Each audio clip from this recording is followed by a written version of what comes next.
Lately, I've been asked to provide my own version of how the concept of discounted cash flow relates to valuation.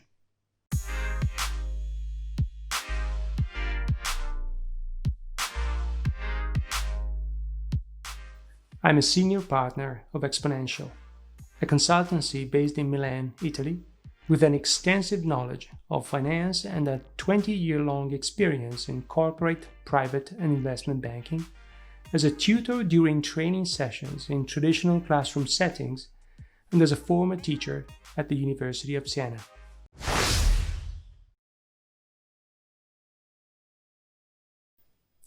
How discounted cash flow, or DCF, as a concept relates to the valuation of a business, of a financial asset, of a property, etc., is the topic of this video. This isn't going to be an in-depth review of discounted cash flow analysis or even a broad overview of its applications in finance. This is going to be my own very introductory version of the concept of discounted cash flow and how it relates to valuation. If you would like a deeper dive into its uses, you should revert to many textbooks available in online bookstores to acquire a working knowledge of the subject. 3 comments that I received in the last months referring to the disbelief with which students regard the discounted cash flow are: it's a theoretical concept, or it doesn't apply in the real world, or normal people judge financial assets in different ways other than discounted cash flow. So let's begin with what discounted cash flow is using a very simple example.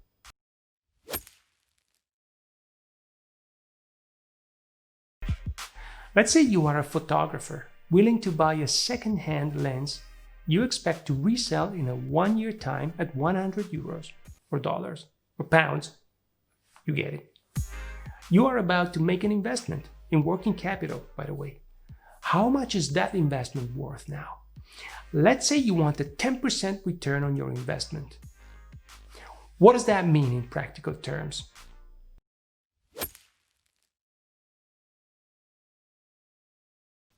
It doesn't involve complex math to do the computation to understand that you should be willing to pay 90 euros to acquire that lens. What you've done has been discounting 100 euros over a 1-year investment horizon at a 10% discount rate. So what's discounted cash flow? It's the maximum amount of money you want to pay to acquire an asset. In practical terms, an asset's worth the discounted value of its expected cash flows. To determine that, you need to factor in some variables that can only be regarded as assumptions, like the expected cash flows, the lens retail price in our example, the time frame, in 1 year from now, always in our example, and the required rate of return, the 10% discount rate in our example.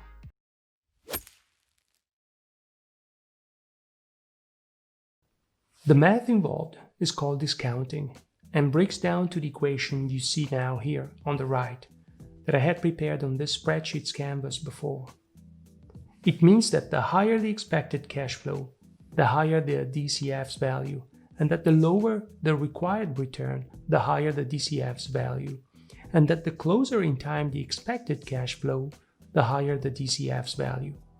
The lower the expected cash flow is, the lower the DCF's value. The higher the required return, the lower the DCF's value.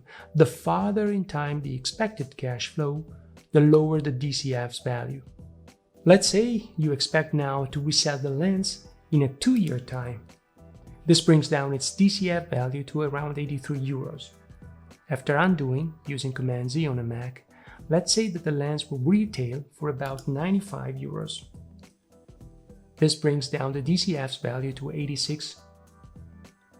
And eventually, after undoing again with Command Z on a Mac, let's say that you now want a 20% required return. This decreases its DCF value to 83 euros.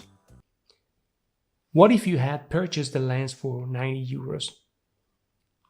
That would probably mean that you've made a bad investment after all.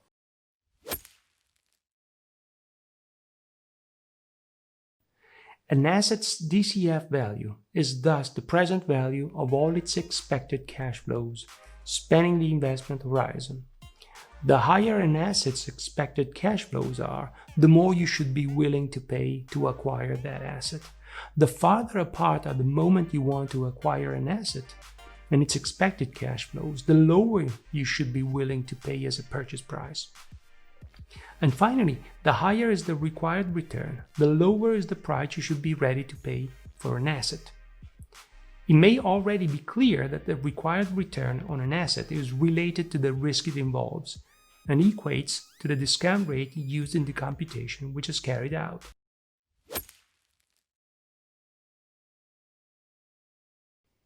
In reality, to value an asset using discounted cash flow, you have to come to grips with some assumptions that require information.